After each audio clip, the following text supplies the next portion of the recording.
Bonjour à tous, j'espère que vous allez bien. On se retrouve aujourd'hui pour un webinaire afin de parler de la solution de Bastion Téléport. Et donc avant de parler de Téléport, je vais déjà me présenter. Donc je m'appelle Maxime Vert, je suis architecte sécurité chez Agora Qualité. Je travaille depuis quelques années. Et donc finalement mes passions, c'est la cybersécurité, l'open source, le DevSecOps et finalement toutes les technologies autour du cloud. Point important me concernant au quotidien, je suis accompagné de 6 expertes en intrusion, enfin 6 chats. Et sinon, pour parler un peu plus d'Agora, donc rapidement, Agora KIC, c'est un cloud provider souverain avec une emprise locale. Donc nous sommes présents dans trois villes en France, à savoir Paris, Strasbourg et Lyon, donc pour nos data centers. On est une équipe d'un peu plus d'une quarantaine de salariés. Et par rapport à la sécurité au sein d'Agora KIC, donc nous sommes certifiés ISO 27001 et HDS. Donc, pour le sujet qui va nous intéresser, donc on va déjà introduire la notion et définir ce qu'est un bastion. Donc, un bastion, c'est une solution de gestion des accès sécurisés qui permet d'administrer des infrastructures de manière centralisée. Et le pourquoi en parler, bah, finalement, je vais me baser sur le schéma qui est à gauche, afin de finalement montrer à quoi aujourd'hui peut ressembler l'architecture technique d'une application qui va être déployée en production. Donc on va avoir un ensemble de briques techniques, que ce soit la partie front-end, back-end, base de données, la plateforme d'hébergement, qui sont des points d'entrée euh, sur le système d'information, ou en tout cas vers l'application. Et aujourd'hui, on ne déploie plus forcément de manière monolithique une application, ou en tout cas une ressource sur son système d'information. Et donc finalement, là où avant on devait sécuriser l'accès à une machine virtuelle, pour accéder au cœur du système d'information. Aujourd'hui, on a des systèmes d'information qui ont finalement une empreinte qui est assez éparse et avec des points d'entrée qui sont vraiment variés. Donc le cœur du sujet, c'est comment, sur ces architectures complexes aujourd'hui, on peut permettre de garantir un accès sécurisé et avec le moins de privilèges possible aux utilisateurs, ou en tout cas les privilèges les plus adaptés. Donc, finalement, on va déjà parler de la solution de Bastion qui est Téléport. Déjà, je vais vous dire pourquoi on a fait ce choix de retenir Téléport. Donc, déjà, premier point, c'est une solution qui est open source. Et ça, c'est quelque chose qui tient vraiment à cœur en termes de ligne directrice et ligne technique de nos dirigeants au sein d'Agora Qualité, c'est d'utiliser des solutions qui sont libres. Donc, Téléport est aujourd'hui disponible en open source. Au niveau des accès, le bastion Téléport permet d'implémenter du SSO, de l'authentification à multiples facteurs. Concernant la partie audit, eh bien finalement, comme tout bon bastion, on a la possibilité d'avoir les logs d'audit, mais également les records de session, des activités qui sont faites par nos administrateurs. Et finalement, la partie qui nous a le plus décidé, c'était sur les scopes couverts. Alors, donc, je vais appeler ça en termes de protocole, mais aujourd'hui, Teleport permet de faire donc d'ajouter des ressources en SSH, permet d'ajouter des nœuds Kubernetes, permet d'ajouter des bases de données, faire du RDP sur vos machines Windows, protéger des applications web donc, au travers de la solution, et même la partie Machine ID, donc à savoir la partie machine to machine, comment vous pouvez avoir des comptes bots qui utilisent le Bastion pour se connecter à vos ressources. Donc c'est vraiment cet ensemble de points qui nous a fait retenir la solution Téléport. Et donc rapidement, le but étant pas non plus de rentrer dans un niveau de complexité extrême sur l'architecture de Téléport en lui-même, il faut retenir finalement qu'il n'y a que trois composants principaux côté Téléport, à savoir un serveur proxy, donc qui est au milieu de l'image. C'est lui qui va recevoir les connexions, qui va finalement forwarder les connexions entre les utilisateurs et vos ressources. On a le téléport OS qui est le système d'authentification, donc qui va gérer la gestion des certificats, produire les logs, s'assurer que les utilisateurs existent bien. Et enfin, on a la partie endpoint avec les agents, où finalement vous allez installer sur vos ressources des agents téléport qui vont se connecter donc au proxy afin de rejoindre le cluster de votre téléport. Autre point qui est d'un point de vue architecture très intéressant côté téléport, c'est le multiplexage des flux. Donc derrière ce terme un peu barbare, ce qu'il faut retenir, c'est qu'aujourd'hui, l'ensemble des flux de données côté téléport transitent par le port 443, donc par le port HTTPS. Finalement, qu'est-ce que ça veut dire? Les échanges de données qui sont faits entre le cluster téléport et vos machines, par exemple via du SSH, passe au travers du flux HTTPS. Donc il n'y a pas de port supplémentaire, pas de port custom à ouvrir, ce genre de choses. Il faudra simplement ouvrir entre téléporter vos ressources le port 443, qui est en général ouvert. Donc ça simplifie d'autant la matrice de flux. Et cette logique-là de multiplexage vaut pour l'ensemble des ressources. Donc, c'est-à-dire que ça soit des machines Linux, Windows, vos bases de données, tout passera par le port HTTPS. Pour ce qui est des accès en termes d'architecture, on a plusieurs possibilités. Donc, on a déjà les comptes locaux qui sont activés par défaut sur la version open source. Sur les versions Enterprise de Teleport, on a la possibilité d'implémenter donc du SSO et du JIT, donc du Just-in-Time Access. Donc là, sur le JIT, ce qui va être intéressant, c'est qu'au lieu de donner accès de manière perpétuelle à un utilisateur à une ressource, il peut faire la demande, c'est-à-dire qu'il peut voir une ressource et ensuite faire la demande à l'administrateur Teleport pour avoir un accès à cette ressource, et ce de manière beaucoup plus limitée dans le temps. Enfin, en termes d'architecture sur les accès, Teleport fonctionne par des systèmes de certificats à court terme. Donc le service d'authentification, quand vous vous connectez à votre ressource, va émettre un certificat d'une durée de quelques petites minutes, moins d'une dizaine. Et tant que vous êtes connecté, et si le certificat arrive à terme, il y a un nouveau certificat qui est généré, et quand la connexion est terminée, le certificat est révoqué. Ça veut dire de cette manière-là qu'il n'y a pas de credentials qui sont utilisés. C'est vraiment un système de certificat à durée de vie limitée qui va être utilisé.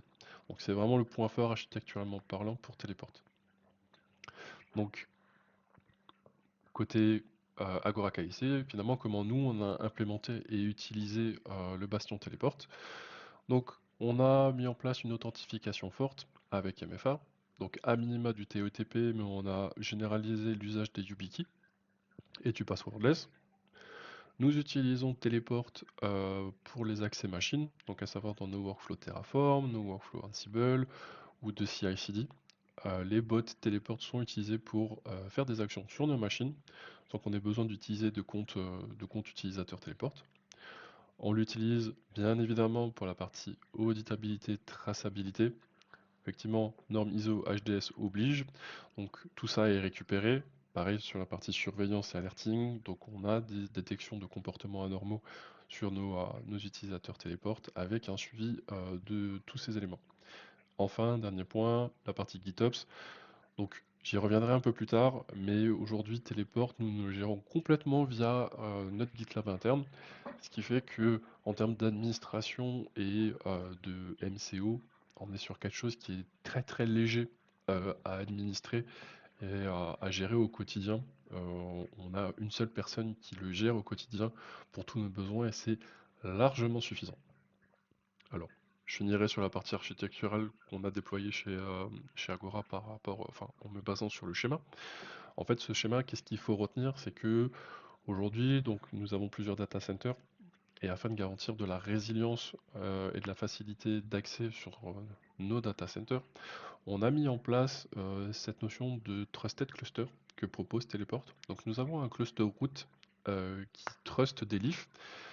Chaque leaf est déployé, on a une leaf par data center. Et toutes les leafs se connectent à notre cluster root.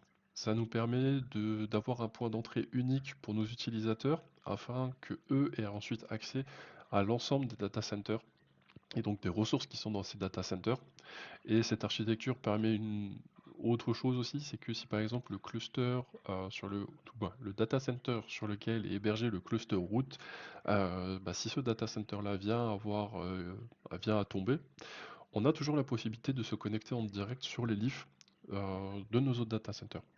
Donc finalement on garde de la résilience, on garde de la facilité d'accès au quotidien et finalement, encore une fois, par rapport à notre architecture, cela avait du sens, mais on a d'autres cas d'usage clients où cette notion de root leaf est quand même pertinent à mettre en place. Donc, sans plus attendre, on va passer à la démo. Mais avant de passer à la démo, je vais quand même vous présenter la partie GitLab de comment on administre notre téléporte. Donc aujourd'hui, donc là on a un environnement de démo que je vais vous présenter. Ce qu'il y a à retenir, c'est que les actions d'administration sont toutes faites dans le GitLab. Donc, mise à jour du téléport, création de nouveaux rôles téléport, création de nouveaux utilisateurs téléport, tout ça va passer par le GitLab. Donc, si on reprend l'arborescence du GitLab, l'idée étant pas de vous faire mal à la tête, le but c'est juste de vous présenter la logique de déploiement. Donc aujourd'hui, on a donc dans le dossier user, nos users, dans le dossier rôle, les rôles téléportent avec les accès aux ressources qui sont spécifiées dessus. On a un dossier infrastructure qui correspond aux clusters sur lesquels on déploie nos téléports. Et après, on a un dossier internal qui va déployer les ressources nécessaires pour faire fonctionner téléport et un dossier cluster qui nous permet donc de gérer nos routes et nos leafs de manière fluide. Donc, je vais me mettre juste en mode édition pour que ça soit plus agréable en termes de visualisation. Ce qui est à retenir, c'est que par exemple, aujourd'hui, en termes d'administration, si je veux mettre à jour mon téléport, je n'ai qu'à modifier cette valeur avec valeur la valeur cible que je souhaite avoir. Je commit cette modification et automatiquement, on aura un workflow Argo CD qui va être mis en place et on va se retrouver avec quelque chose comme ça. Je switch volontairement, j'ai pas forcément envie de passer trop de temps à vous présenter ça. J'ai mes collègues qui ont fait une présentation sur les environnements Kubernetes et notamment avec la partie Argo CD. Je vous renvoie vers ce webinaire-là pour avoir plus de détails sur comment fonctionne Argo CD et comment on déploie nos applications au travers d'Argo CD. Et donc, si je vais sur l'application qui gère le déploiement route, donc nous avons un ensemble de ressources qui sont déployées sur le cluster Kubernetes et on peut gérer ça de manière très fluide, sans souci. Et c'est finalement la force de l'architecture en GitOps, c'est que pour administrer un certain nombre de clusters, plusieurs dizaines, plusieurs centaines, bah, on est sur quelque chose de très simple à faire, car tout va passer par des fichiers de configuration. On a la traçabilité, on a l'auditabilité des actions d'administration justement qui va être assurée par le Git et on est sur quelque chose de finalement bah, très user-friendly pour les utilisateurs qui ont l'habitude de ces méthodes de déploiement. Et donc là par exemple, je vous montre, on peut utiliser encore une fois le GitOps et ces méthodes de déploiement pour créer un utilisateur. Donc là, on a un exemple d'utilisateur qui va être créé. Et c'est pas plus compliqué que ça. Donc là, on commence, je pense, à comprendre la force du modèle, c'est-à-dire que créer un ou 100 utilisateurs, donc hormis le nommage, le reste, si vous avez 100 utilisateurs qui ont le même type de profil, ben, finalement vous allez répliquer la gestion des rôles, donc vous allez avoir pendant vos X utilisateurs qui vont récupérer le même rôle, seul le nom de l'utilisateur va changer. Donc là, on est sur une logique d'administration qui permet d'imaginer quelque chose de très fluide, sachant que là, nous avons une notion de création d'utilisateur qui est fait en local. Si maintenant vous avez la version Enterprise de Teleport et que le SSO est en place, cette complexité de création des users manuellement disparaît, car finalement, ce sera votre provider d'identité qui fournira vos utilisateurs à l'application Teleport. Voilà pour la partie GitOps. Et donc, maintenant, on va passer à, je pense, ce qui va vous intéresser le plus. Bah, finalement, je vais vous présenter l'outil. Donc là, on arrive sur une mire d'autant qui déjà nous permet de choisir deux types d'authentification. Donc, user password plus la méthode d'authentification en multifacteur, ou alors d'utiliser des passkeys. Donc, une passkey, c'est vulgairement parlant pour ceux qui connaissent, qui auront la référence, comme une clé SSH, donc avec clé publique, clé privée. Et donc l'idée c'est que l'application utilise cette méthode-là pour vous authentifier, donc on n'utilise pas de mot de passe. Donc ce qu'on fait, c'est d'utiliser la bonne clé, sinon c'est pas drôle, parce que bien sûr pour mes tests, j'en ai créé plusieurs. Donc là j'ai utilisé la bonne clé, et donc là on voit que la partie connexion est quand même très fluide. La clé étant stockée dans mon Bitwarden, je me connecte une fois à mon Bitwarden, et après donc je peux me connecter de manière très fluide à mon Bastion. Donc ça c'est mon cas d'usage, mais si maintenant j'avais mis une YubiKey, la YubiKey est tout aussi simple en termes de connexion. Donc on est sur quelque chose qui est quand même très très robuste niveau architecture d'authentification, et c'est ce qu'on attend aussi d'un Bastion. Donc ça c'est quelque chose qui est vraiment important. Donc avant de vous présenter les ressources, justement je finis sur cette partie gestion des comptes. Donc l'utilisateur, quand il va se connecter, il aura la possibilité de créer et de gérer donc ses passkeys ou ses méthodes de MFA. Donc finalement, si vous voulez mettre plusieurs méthodes de MFA, plusieurs méthodes de passkey, enfin plusieurs passkeys du moins, c'est quelque chose d'ailleurs que je vais recommander, parce que juste une méthode de MFA ou juste une méthode de passkey, ben, vous pouvez vite vous retrouver à avoir les accès coupés si vous perdez par exemple votre application. Si vous utilisez une application de TOTP et que vous n'avez que ça, et d'un coup vous réinitialisez votre téléphone, vous avez oublié de sauvegarder les codes, bah, vous vous retrouvez bloqué. Voilà, ça c'est en termes de bonnes pratiques, souvent quelque chose que je vais conseiller, c'est d'avoir plusieurs méthodes afin d'éviter de se retrouver bloqué. Bon, bien évidemment, l'administrateur téléporte, lui, a toujours la possibilité de faire un reset de compte, c'est pas un problème, mais c'est pour éviter comment dire, devoir faire appel à cet admin téléporte pour faire un reset de compte. Voilà, la bonne pratique sera toujours d'en créer plusieurs. Donc, ensuite, sur l'UI en elle-même, on va avoir une première page qui va être les ressources. Donc là, j'ai provisionné quelques ressources un peu générales on va bien souvent retrouver dans un système d'information. On va retrouver cette notion de Trusted Cluster.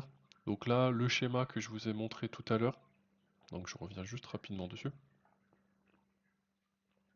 Donc ce schéma ici, eh bien en fait vous le voyez d'un point de vue déploiement, bah, ça ressemble à ça. Donc nous avons le cluster root sur lequel nous avons des ressources, mais nous avons aussi les leafs. Donc là pour le coup je n'ai pas déployé de ressources, hormis déployer un agent Kubernetes sur le cluster de la leaf.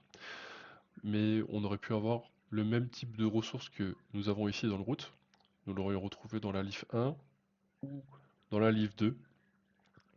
Et finalement, c'est aussi en termes de découpage sur le Trusted Cluster, quelque chose qui serait, suivant les cas d'usage de votre système d'information, nous on l'a découpé par data center parce que c'était une réalité qui a du sens pour nous.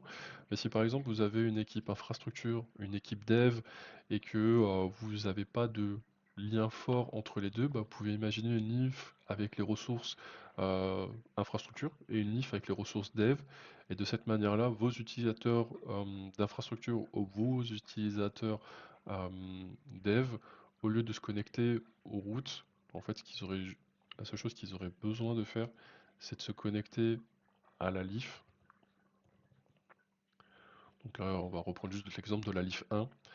Et donc vous donneriez l'URL de la leaf cible, leaf dev, leaf infra, et les utilisateurs seraient gérés directement dans cette leaf.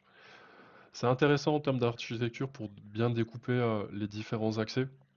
Mais ça, encore une fois, c'est quelque chose qui s'imagine au moment de l'architecture de déploiement. Mais gardez-le en tête, ça a bien souvent du sens. Donc avant de vous présenter les ressources, nous allons faire un petit tour du propriétaire. Donc sur la partie Zero Trust Access, on va retrouver la gestion des utilisateurs. Donc là, on va retrouver mon utilisateur rootman. Donc en termes d'administration, par rapport à ce que je vous ai dit sur la gestion en GitOps, aujourd'hui, l'édition depuis l'interface d'administration, quand on le déploie en GitOps, finalement n'a pas de sens dans la mesure où, à partir du moment où vous faites une modif sur le Git, elle va être répliquée côté UI, et surtout finalement Argo CD va garder la consistance, du moins s'assurer de la consistance de la configuration dans le temps par rapport au Git. Donc c'est vrai que les actions d'administration depuis lui, c'est quelque chose qui est pas à mettre, enfin pas à garder, pas à mettre en place, vraiment capitaliser sur le GitOps pour gérer ces actions d'administration. Mais en tout cas, d'un point de vue visualisation, vous retrouverez toutes ces informations depuis lui. Donc là, vous pouvez éditer la partie rôle, donc j'en ai mis j'ai mis différents rôles. Sur la partie machine et workload ID, on va retrouver la liste des bots. Donc pour rappel, le bot permet de faire une identification sans utilisateur. Donc là, par exemple, le type bot de génération de tokens me permet d'utiliser une pipeline de CI/CD pour générer les tokens d'enrôlement. Donc, je regarde, je dois l'avoir sous la main. Donc là, si je regarde dans l'historique de mes pipelines, euh, je pense que celle-ci est un bon exemple, tout à fait. Donc, j'ai utilisé le compte Tbot avec le droit de génération de tokens pour faire en sorte que cette pipeline GitLab, quand je la lance, me génère un token. Donc là, on va avoir un token d'enrôlement qui permet d'enrôler un serveur Linux et finalement, cela évite d'utiliser la commande téléport dédiée pour la création des tokens. On est sur une action qui est tracée, qui est auditée. Et on peut même imaginer donner ce droit d'exécuter une pipeline à certains admins et encore une fois ne pas dépendre uniquement de l'admin téléport. Voilà. C'était un use case, ça c'est des use cases en termes d'automatisation qu'on peut réfléchir si vous avez des besoins en ce sens, ça se réfléchit sans problème. Donc on a la partie bot, on a la partie identity gouvernance, où là pour le coup ça va être surtout des features qui vont être derrière le paywall de la version Enterprise. Et point important, nous avons la partie audit log, où vous allez avoir toutes les actions qui vont être exécutées donc, sur le cluster. Donc vous allez retrouver toutes ces informations. Et ce sont ces informations que nous récupérons sur un puits de log ou un SIEM pour vous si vous le désirez. Ensuite, nous avons la partie session record, où finalement tout ce qui est exécuté par vos admins, vous avez la possibilité de rejouer ce qui va être fait. Donc là, je pense que le record de session n'a pas fonctionné. Ce n'est pas grave. Est-ce que celui-ci est disponible? Oui, celui-ci est disponible. Bon. L'environnement de démo a décidé de ne pas fonctionner correctement. Ce n'est pas grave. En tout cas, vous aurez la possibilité donc de rejouer les événements qui se sont exécutés sur votre système d'information. Le record de session est quand même très intéressant pour l'imputabilité des actions. C'est-à-dire que si vous avez un utilisateur qui vient et qui vous dit bah écoutez, non, moi j'ai pas fait cette action qu'on me reproche, ce genre de choses, vous avez la possibilité de vérifier effectivement ce qui a été fait. Et là, dans le cas de l'imputabilité d'un point de vue ISO HDS, encore une fois, dans notre contexte à nous, c'est quand même très important de pouvoir s'assurer que les actions d'administration qui sont effectuées, ce soient les bonnes actions d'administration.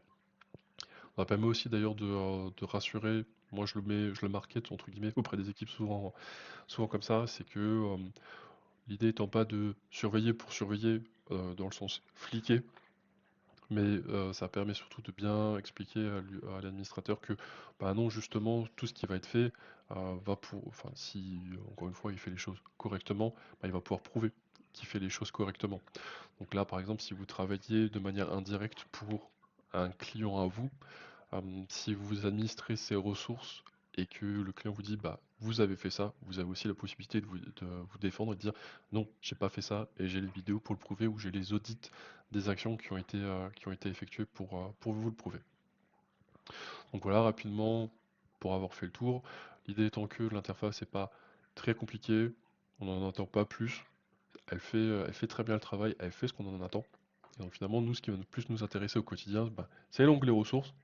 Et donc là, en termes de présentation, bon, vous avez la possibilité de présenter comme vous voulez les ressources auxquelles vous avez accès. Donc là, je vous ai présenté trois types de ressources. La partie Kubernetes sur le cluster de démo n'a pas vraiment de sens, euh, en termes de démonstration, j'entends.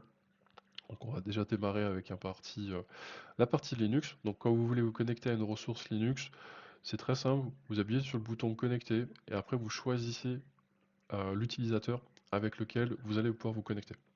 Alors, que ce soit pour les environnements Windows ou Linux, ces utilisateurs-là, ce sont les utilisateurs qui sont définis dans les rôles de vos users. Donc si on revient ici, ça sera plus simple.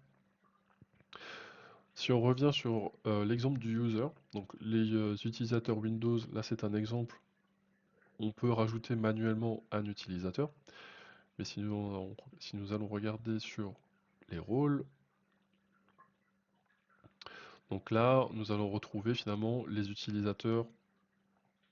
Alors, je vais juste fermer ces pages-là. Donc les utilisateurs root et admin 6, ce sont les utilisateurs présents ici. Donc c'est-à-dire que pour les ressources Linux, nous avons autorisé le compte root et admin 6. Pour la partie Windows, nous avons les comptes administrateur sur nos environnements de démo et le internal Windows login qui correspond à l'utilisateur, le Windows login que je vous ai montré juste à l'instant. C'est un simple mapping de compte qui est fait. Si vous vous posez la question, c'est-à-dire que l'utilisateur, les deux en soi sont fonctionnels côté téléport. Après, ce que va faire téléport quand l'agent est installé, c'est qu'il va aller faire un mapping de compte. Donc il faut que l'utilisateur root ou admin6 existe sur la machine pour que la connexion se passe correctement. Donc là, dans notre exemple sur la machine Linux, l'utilisateur root et Linux admin6 pardon, existe. Donc après, finalement, une fois qu'on est connecté, bon, nous avons les actions d'administration. Je peux vous montrer la configuration la configuration du téléport. Donc voilà, à titre informatif, la configuration d'un téléport ressemble à cela. Et puis, quoi d'autre? Oui, vous avez possibilité d'uploader ou de télécharger des fichiers. Donc ça, cela est quand même très très pratique. En termes de ressources, bon, je vais dire, je ne vais pas vous montrer des actions particulières sur la partie, sur la partie Linux. Ça me permet surtout de montrer comment on s'y connecte. Sur la partie Windows, toujours pareil, le mapping de comptes locaux. Donc là, par exemple, le rootman, je ne sais qu'il n'existe pas. Donc là, voilà, il nous dit bien que le compte n'existe pas. C'est très bien. Nous avons un compte, par contre, administrator qui lui existe. Donc après, vous refaites du RTP de manière traditionnelle. Pareil, avec la possibilité de désactiver, activer le bloc-notes, le partage de fichiers. Et après, en tout cas, vous êtes sur votre poste Windows. Vous faites vos actions d'administration. Ça, là-dessus, j'ai envie de dire, pas vraiment de surprise ni de sujet. C'est très fluide. Là, dans ce webinaire, je vais vous montrer l'administration au travers de l'UI, à savoir qu'une CLI existe. Ça va être typiquement pour les utilisateurs qui font essentiellement du Linux, avec la commande tsh ssh. Et après, le reste des commandes habituelles avec du SSH, vous avez la possibilité d'administrer vos ressources Linux en ligne de commande. Donc ça, c'est très très pratique. Et dernier type de ressources que je voulais vous montrer, c'était les applications. Donc là, par exemple, là, ce que j'ai mis, c'est un firewall OpenSense. Et on aura donc la possibilité de se connecter à cette application. Et là, je pense que certains d'entre vous qui ont l'habitude d'administrer des appliances avec des UI et où l'UI n'est pas forcément d'un point de vue authentification à jour, bah là vous avez la possibilité finalement d'avoir un environnement dans lequel vous vous connectez de manière sécurisée. Lui n'est plus à exposer au travers soit d'un VPN ou au travers même juste tout simplement d'internet. Vous pouvez cacher vos ressources derrière le bastion. Et ça, c'est quand même un des points forts pour moi qu'a Téléport, c'est que bah, toutes les UI d'administration peuvent être déployées sur Téléport, sachant que Téléport, donc là, j'ai pas fait de configuration particulière. Donc, je vous le remonte juste parce que c'est la machine Linux qui a ajouté qui me permet pardon, d'ajouter l'application, donc juste ici, si je dis pas de bêtises, là, juste ici. Mais encore une fois, cette configuration est très très simple. On a la possibilité de la personnaliser beaucoup plus, et notamment sur la partie JWT. En fait, on peut faire en sorte qu'une application, si cette application supporte l'authentification JWT, utilise le token JWT que Teleport a pour son utilisateur qui est connecté, et le passe à l'application.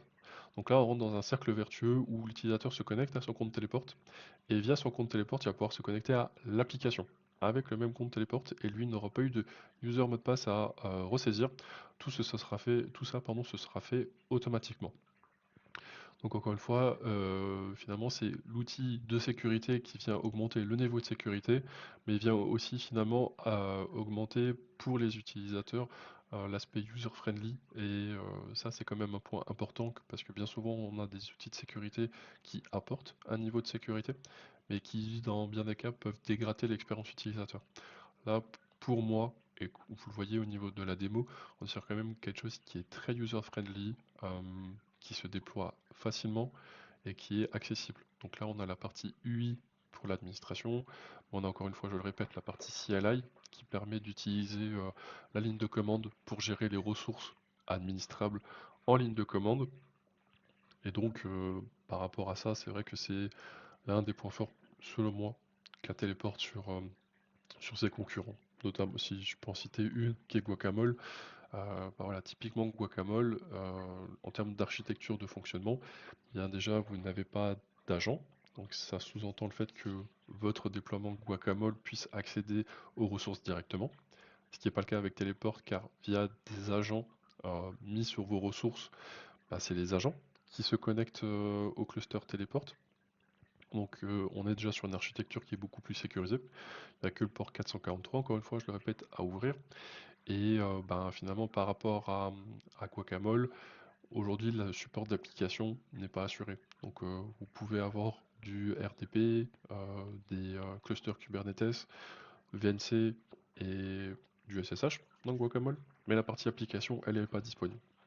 Donc d'un point de vue conception et architecture, c'est vrai qu'à ce niveau-là, ben, Teleport pousse le cran plus loin et bah, permet d'assurer un bon niveau de sécurité.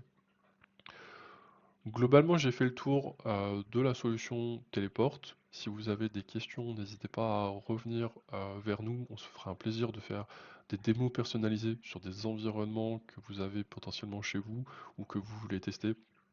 Je me ferai un grand plaisir de répondre à vos questions et de vous aider sur ces sujets. Donc d'ici là, n'hésitez pas à reprendre contact avec nous et bah, écoutez, au plaisir de rediscuter Bastien avec vous. Passez une bonne journée.